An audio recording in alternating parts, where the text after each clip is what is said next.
Hello and welcome. This is the course on stochastic modeling and theory of queues. In this lecture, we will look at the concept of time reversibility of Markov chains.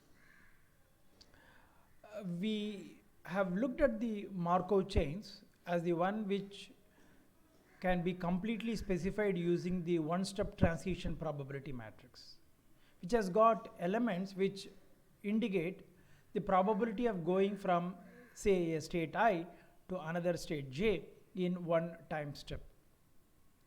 So using this, we will be able to calculate all multi-step transition probabilities.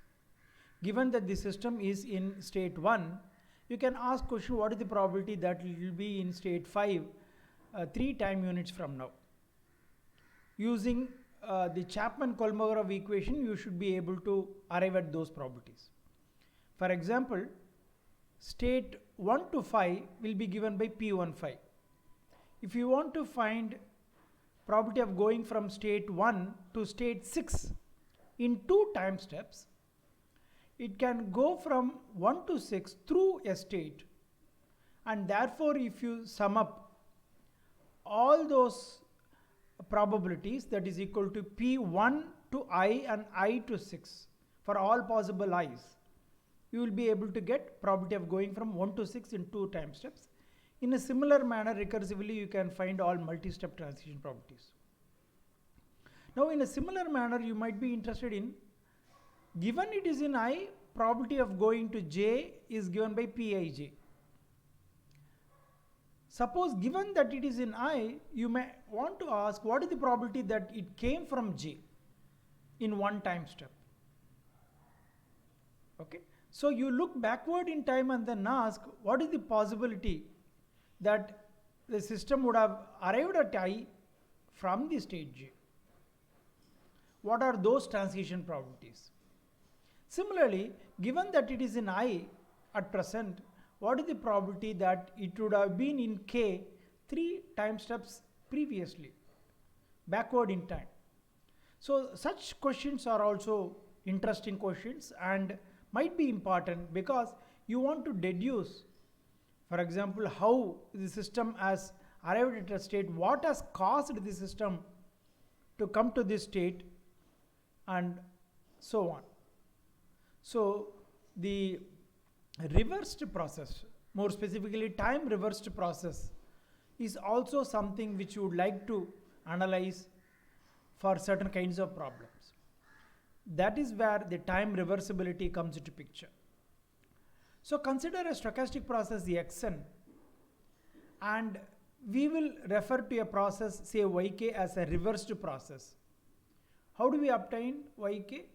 By going back in time one step at a time. Okay. So in the case of Xn, we are at an arbitrary time, call it as n. Then we will move to one step forward, and that random variable with xn plus 1, then xn plus 2, n plus 3, and so on. So by our very own way the universe evolves, we have always been looking at time as something which evolves forward, okay, naturally. That is the flow of time.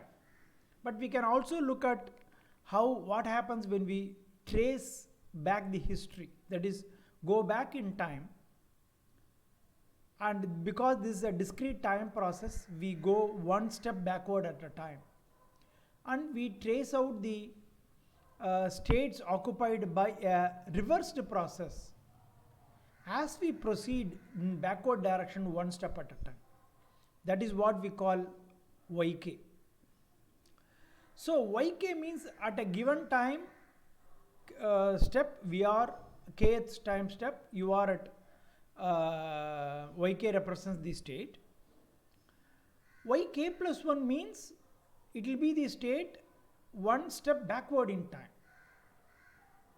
That will correspond to xn minus 1, x of n minus 1. Yk plus 2 means 2 step forward of the reversed process which is 2 steps backwards of the normal process. So this is how we look at the reversed process, and we would like to analyze it. In general, there may be different process. For example, suppose we have got a process in which it goes through different states in a fixed manner, but only randomness is the dwell time of the states it occupies. That is, it may go through the state 1, 2, 3 followed by a 1 in a round robin manner. The only thing that is random is the time it spends in each states. Obviously, the reversed process is a 1. From 1, that is this one, you will go backward, which means you have to go to state 3. From state 3, you will go to state 2 and then 1. So, while the normal process will go from 1, 2, 3, 1, 1, 2, 3, the reverse process will go from 1, 3, 2, 1 and so on. So, obviously the states visited, the way in which it traverses the states are different. But we may have a case where the reversed process statistically looks like the original process.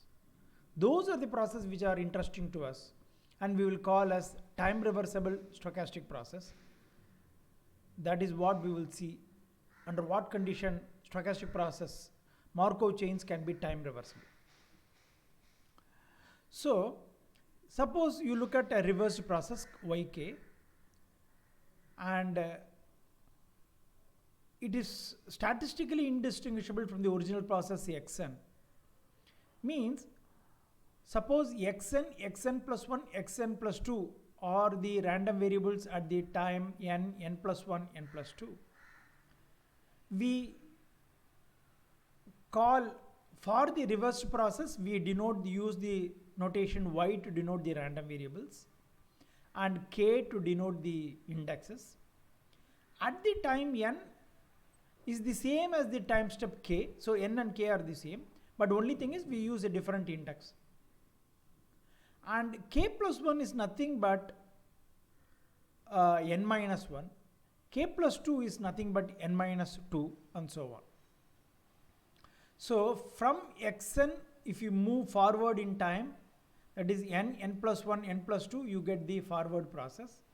From n, if you go reverse in time, n minus 1, n minus 2, that is xn minus 1, xn minus 2, which we will call it as yk plus 1, yk plus 2, we will get the reversed process. So if they have a if the joint distribution of xn, xn plus 1, xn plus 2 and yk, yk plus 1, yk plus 2 are identical, all possible joint distributions of these forms are identical, then for an outside observers, the observer cannot tell whether the observer is observing the process, the original process or the time reversed process, because statistically they look alike. Okay. So it is, the time reversed process can be viewed as something that you take a film and then play it in a reversed direction. Suppose you rewind a cassette player or a CD or a movie, then the way the film goes back in time is what we call the reversed processes. If you observe it, will it look like the same? For example, in the forward process, someone fires a bullet and then bullets hits a person. And then if you play back, starting from the case where someone falls after hitting the bullet and the bullet goes all the way back to the gun's barrel. This is how it will be viewed, and automatically this is not what you would see. But look at a case of when an observer is looking at an ocean in which waves are coming randomly, of course, one after another, and then they recede. They come and then recede. Okay. So if you play it back, you will see waves coming as well as waves receding. You will not know whether it might be such that the rewind or the playback will also look as if it is you are playing forward. So imagine that is the kind of random process we are looking at, where the reversed process also looks as if it is a forward process in statistical sense. What are the importance of looking at or studying the reversed process? First, by studying it, we will get more idea about the reversed process, and sometimes we want to investigate reverse process. And another thing is reversed process may allow us to solve the stationary distribution of the process easily. We will see that you can arrive at balance equations which allows us to solve for the stationary distributions if the process is time reversible. Otherwise, if you don't invoke it, it may be difficult to arrive at the stationary distribution.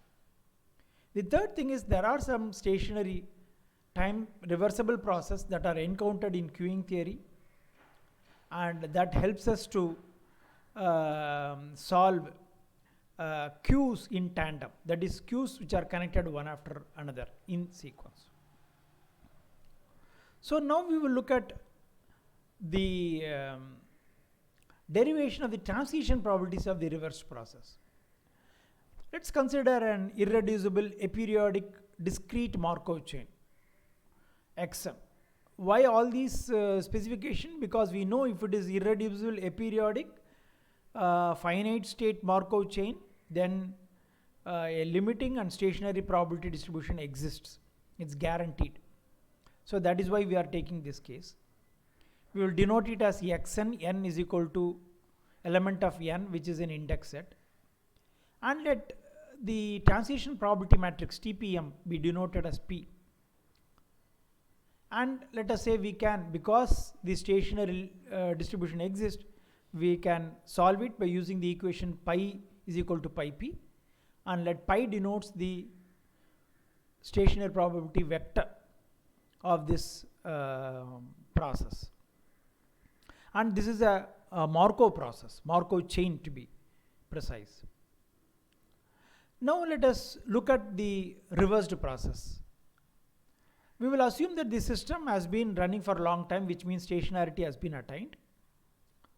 And at a given time, call it at the time n, we would like to trace back the sequence of states visited backward in time and construct a backward process. And we will denote it as Yk. So Xn is identified as Yk, and then Yk for k is equal to 0, 1, 2 are constructed as nothing but Xn minus k. That is, for k is equal to 0, we will have Y0 is Xn. That is Xn, you call it as Y0, that is the starting state of Y process. And then Y1 is the process one step ahead in time in the reversed process. That is nothing but Xn minus 1. That is, one step ahead in the reversed process is one step backward in the normal process. Y2 is Xn minus 2. So as k becomes, k changes from 0, 1, 2, 3, we get Xn, Xn minus 1, Xn minus 2, and so on. So Y0 is Xn, Y1 is Xn minus 1, Y2 is Xn minus 2, and so on. Now, first thing, we have a theorem that states that the if the original process Xn is a Markov chain, then the reversed time reversed stochastic process Yk also turns out to be a Markov chain. This is the most important result that can be shown. We will prove it. And not only that, the transition probabilities of the time reversed process can also be obtained. Let us call it as Qij. For the original process, capital P is the TPM, and the corresponding transition probabilities are small p, ij's or ji's and so on. To distinguish them from the one-time state transition probabilities of the reversed one, we use a different notation Q. So what is Qij? It is Q for probability from state I to state j of the time reversed process. Probability from going from state I to state j one step backward in time. That can be connected to the stationary statistical quantities of the original process through this relation. So Qij is nothing but pi j into pi ji by pi I. Okay, we will prove this theorem. First of all, what is Qij? Then by definition, it is going from I to j in the of the backward process from state I to state j. But instead of working with y case, which we don't know, that is what we are trying to characterize, we will convert into equivalent x random variables. So that is, we go one step backward in time from I to j. That is, what is xm is equal to j given xm plus 1 is equal to I. Given that you are in I, what is the probability that you came from j? That is what this Qij denotes. Now this is what we want to evaluate. We will use the simple conditional probability. Probability of A given B is probability of A comma B by probability of B. That is probability of xm equal to j comma xm plus 1 equal to I divided by probability of xm plus 1 equal to I. And again this one we will write similar to this one but in a alternate manner. That is, this one is xm is equal to j into xm plus 1 equal to I given xm is equal to j. So this can be written either in this manner into xm plus 1 is equal to I, or in this manner. There are two ways of writing this joint probability of joint events. That is why we are writing it like this one. Okay. So if you look at this one, this will also yield to this one. Now we know all these quantities. Why are we doing this one? Because we know only the statistical characterization of the forward process. That is why we are converting everything in this form. Now probability of xm is equal to j, because stationarity is reached, it is equal to pi j, and this is pi I. See, the m and m plus 1 is not going to matter because stationarity is reached. So this pi j, this pi I. And what is this one? This is the one step transition probability of the forward process, because from m you are going to m plus 1, one step forward in time of the x. So it is going from j to I. That is very important, and that is given by pji. So we finally find Qij equal to pi j into pji by pi I. So which means that we know all pij's, we know qi, pi j, everything. All these can be found out. You can even construct the TPM of the time reversed process. Then we will also show that the time reversed process is indeed a Markov chain. The reverse process is a Markov process. We will verify it by noting if it is so, then we expect this condition to be obeyed. That is, if you look at, instead of again looking at from y, we will replace it by corresponding x. Probability that xm equal to j given xm plus 1 equal to I, m plus 2 equal to xm2 is some value xm plus 3 and so on. That is, you are given xm plus 1 and m plus 2, m plus 3, you are asking xm. So if the time reversed is a Markov chain, if this were the present state, m plus 1 is the present time, m plus 2, m plus 3 are the past times, and m will be a future time. Then if it were Markovian, if y were Markovian, then given the present, that is m plus 1, the future is independent of the past. So these are not relevant for predicting this. Therefore, you should be able to, this should be equal to probability of xm equal to j given xm plus 1 equal to I. Okay. So see, look, this is a different condition that we need, but for, we know x is Markovian, that will obey a different kind of this one. That is, probability of x m plus 3 given m plus 2 m plus 1 m is m plus 3 given m plus 2. That is what the Markovian nature of x will tell. But here it is a totally different way we are looking for the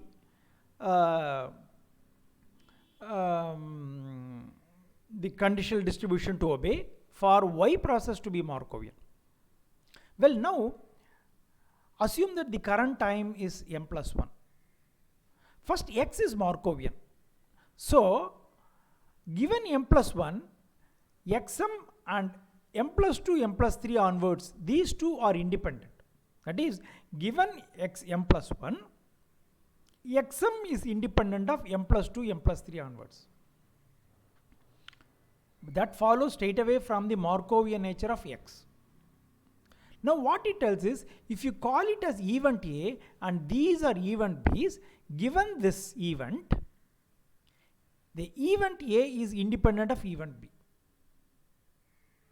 But the independence is a symmetric property. If A is given conditioned independence only, conditioned by certain fact, if A is independent of B, by the same conditioned fact, B is independent of A, which means that if you put all these on this side and this here, then also we don't, then all these will only depend upon m plus 1 and not on m. So by symmetric property means if A is independent of B, then B is in turn independent of A. Okay. Therefore, given xm plus 1, the state xm of the time reversed process is independent of the past states m plus 2, m plus 3 onwards. Okay. Therefore, this is true.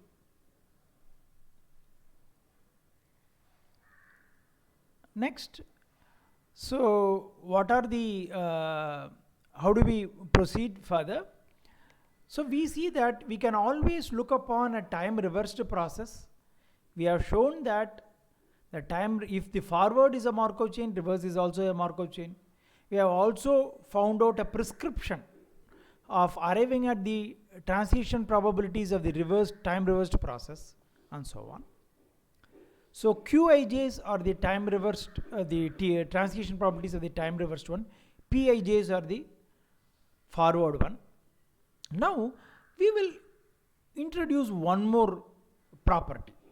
Suppose you have got a process such that if the transition probabilities Qij's are all equal to the transition probabilities Pij's, that is, between two states I and j, Pij denotes the one-step transition probability of the forward process, and Qij denotes the one-step transition probability of the time reversed process. If numerically, if these two are equivalent for all possible pairs I and j, then such a process is called as the time reversible process. So for any given process, time reversed process can always be arrived at. But only if in addition this condition is obeyed, then the process is called as the time reversible process. And such process has very nice properties. Then what happens is that the reversed process behaves statistically like a original process because of this probabilities being same. It behaves like an original process. So this is the condition we expect. Qij is equal to Pij.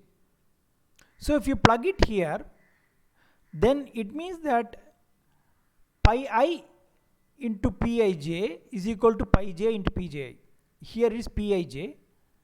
Qij, which is the same as Pij, if you take this pi I here, we will get this equation. Pi I Pij is equal to pi j Pji. So for a time reversible Markov chain, this is obeyed.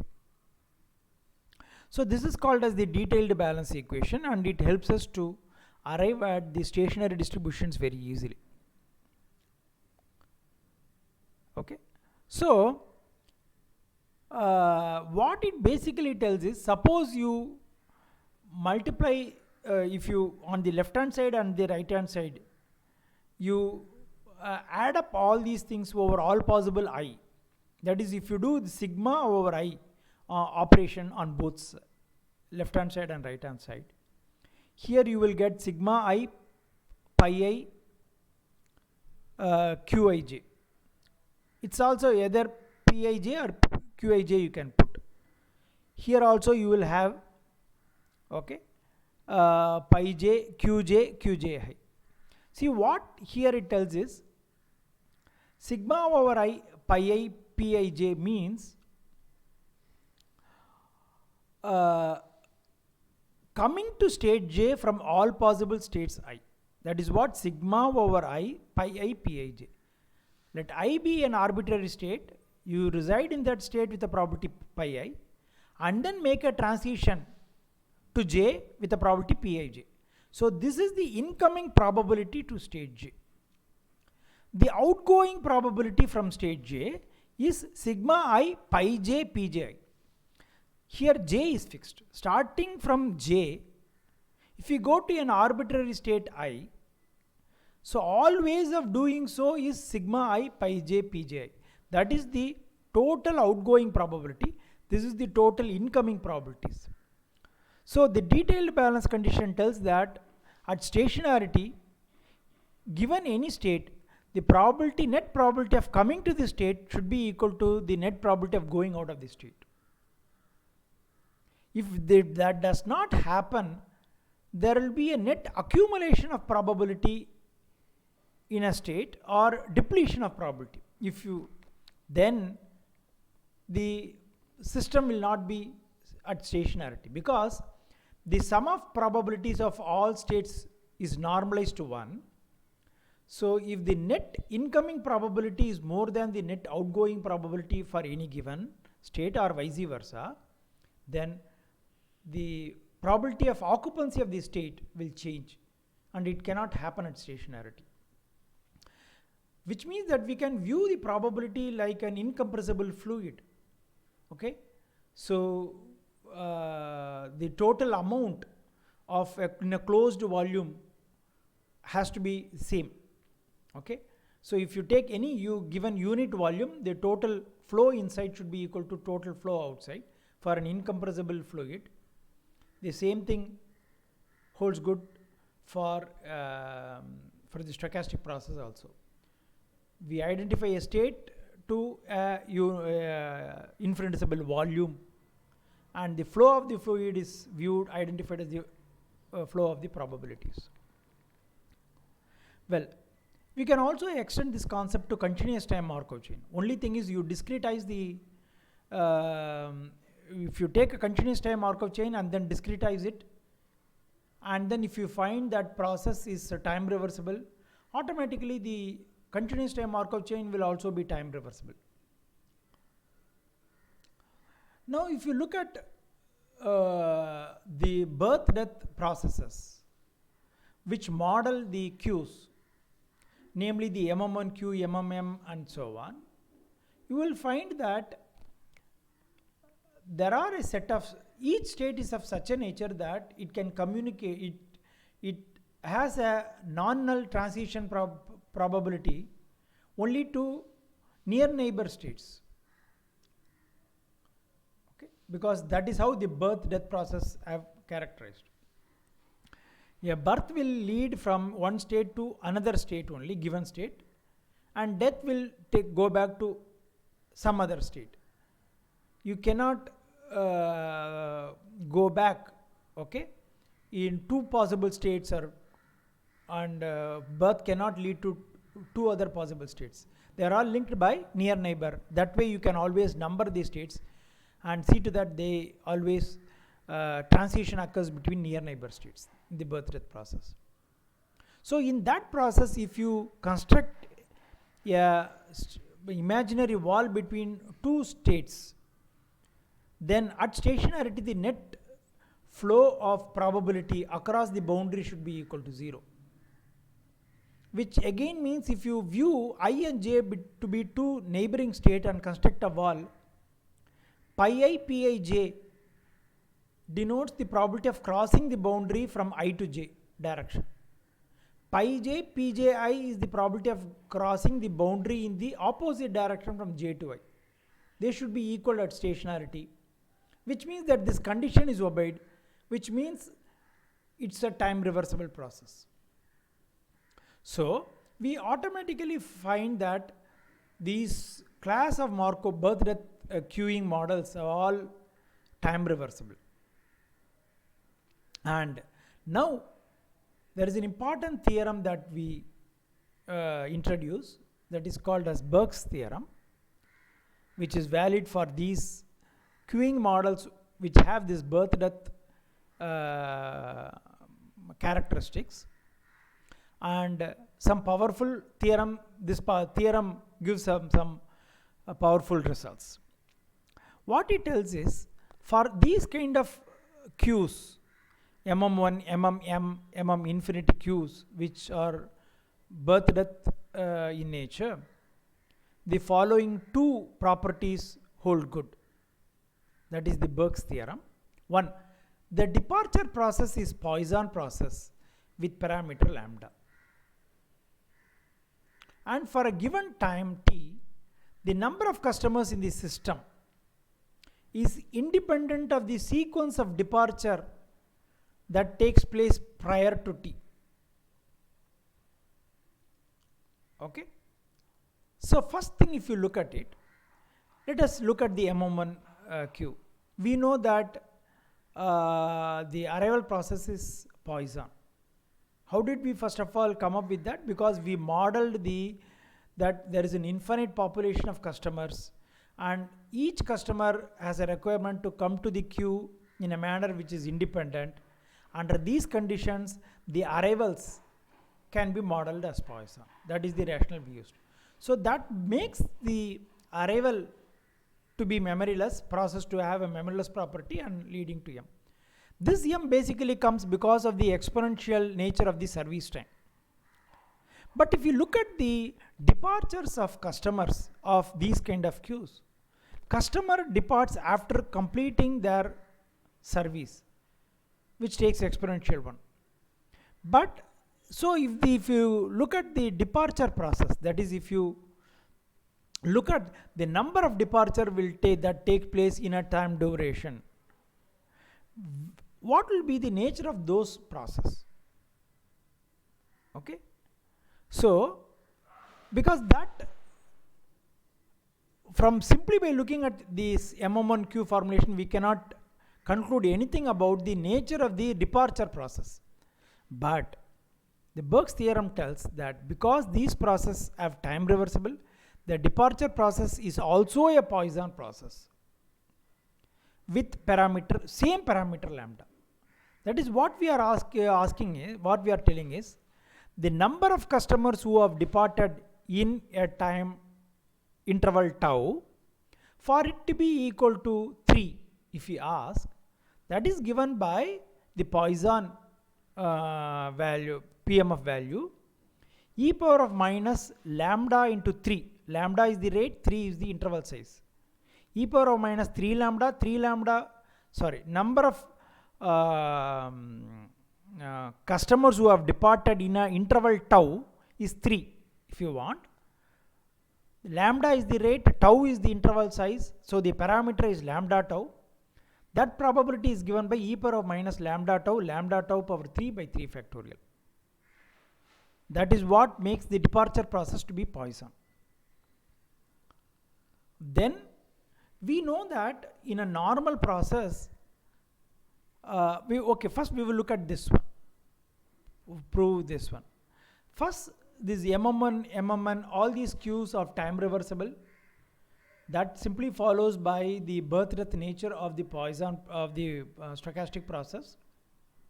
And we saw that for a time reversible, that is pi pij is equal to pi j pji, because for a time reversible process, the original process and the time reversed process are statistically identical, which means that the departure process for the original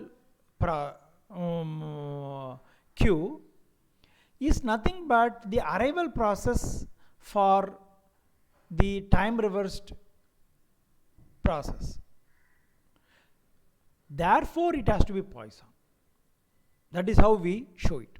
That is, you can take a film of a queue where customer arrive, they stand in the queue, and then they get the service and go.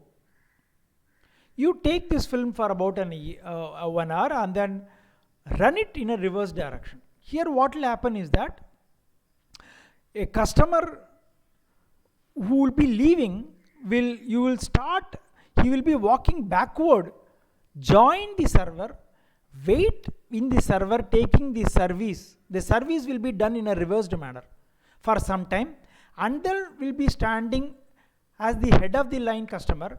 Then the customer will move 1 step backward in queue, 2 step backward all the way till the tail of the queue, and then it will go again backward to the infinite population.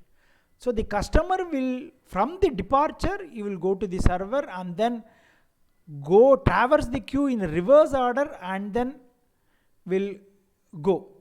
This is how a departure process will look like. Now we are asking about the way the departed customers join the server in a backward direction. So that will be Poisson, because both these processes are statistically identical. Then the departure epochs of the reversed process before time t are nothing but the arrival epochs of the original system after time t. Since the arrival instance constitute a Poisson process, the departure time t is independent of anything that has happened before t. Okay. So what this tells is, see, the number of customers at the time in the system is independent of the sequence of departure that takes place. Intuitively, you will feel that if there are more departures, the number will be less. But that is not the case. See, why this is true? Because of the Poisson nature. If it is a Poisson nature, we know the Poisson arrivals are not conditioned by the number of customers already standing in the queue. We know that. So naturally, the number of the sequence of departure that takes place will not depend upon the number of customers previously. So basically that follows that the time reverse process is statistically indistinguishable from the original process. We will go through an example. Suppose we have got a birth death process which is a random walk with states 0, 1, 2, m. Then let alpha I be the forward transitions, okay, in the state I, and the reverse transitions we will call it as 1 minus alpha I. Then what it means is pi I plus 1 is alpha I, and pi I minus 1 will be 1 minus alpha I. That is what we have written it like this. Alpha I is equal to 1 minus pi I minus 1. So from I to I plus 1 it is alpha I to I minus 1 it is 1 minus alpha I. So these forward transition probability, the reverse probabilities are state dependent, depend upon I. So alpha naught, alpha 1, alpha 2 are all the forward transition probabilities, or it rates if it is view it as a CTMC, and so on. So P01 is equal to alpha naught, that is equal to 1 minus P00. But these are the special case, because for 0 0 it is, because after 0 there is no -1 state, similarly there is no m+1 state, these two are obeyed. Pmm is equal to alpha m, that is 1 minus pm m minus 1. So this is a finite, this number of states is finite, and now because it is a reversible process, what we can do is we can apply the detailed balance condition. So pi pij is equal to pi j pji, that is what we are simply applying. So for alpha naught, if you take for 0 state, pi 0 alpha 0, because 0 1 is alpha 0, is equal to pi 1 into 1 minus alpha 1. Okay. So similarly, pi 1 alpha 1 is equal to pi 2 into 1 minus alpha 2. Similarly, pi I alpha I is equal to pi I plus 1 into 1 minus alpha I plus 1. These are the state of the equations. We can write it like this. We don't need to solve the vector matrix equation to arrive at the values of pi. We can write a sequence of equations, and then we can also connect it easily. Pi 1 is nothing but pi naught into alpha naught by 1 minus alpha 1, and pi 2 is nothing but pi 1 into alpha 1 by 1 minus alpha 2, and in place of pi 1 you can plug in the value we obtained from the previous equation. That way you can construct pi 3 and all the way up to pi I. So in general, pi I will be alpha I minus 1, I minus 2 all the way up to alpha naught in the numerator, divided by 1 minus alpha I, 1 minus alpha I minus 1 all the way up to 1 minus alpha 1. So all the stationary probabilities can be arrived at in terms of pi naught. To arrive at pi naught, we use simply the normalization condition. Sigma I 0 to m pi I is equal to 1. And if you put sigma I 1 to m, so this will be the values. J is equal to 1 to m. So j is equal to 0 is pi naught. So 1 divided by this quantity is pi naught. And then you can arrive at all pi i's. So a time reversible nature of the process helps us in solving the stationary distribution of Markov chain in a much easier manner. So we will stop our discussion on time reversibility at this stage. Thank you.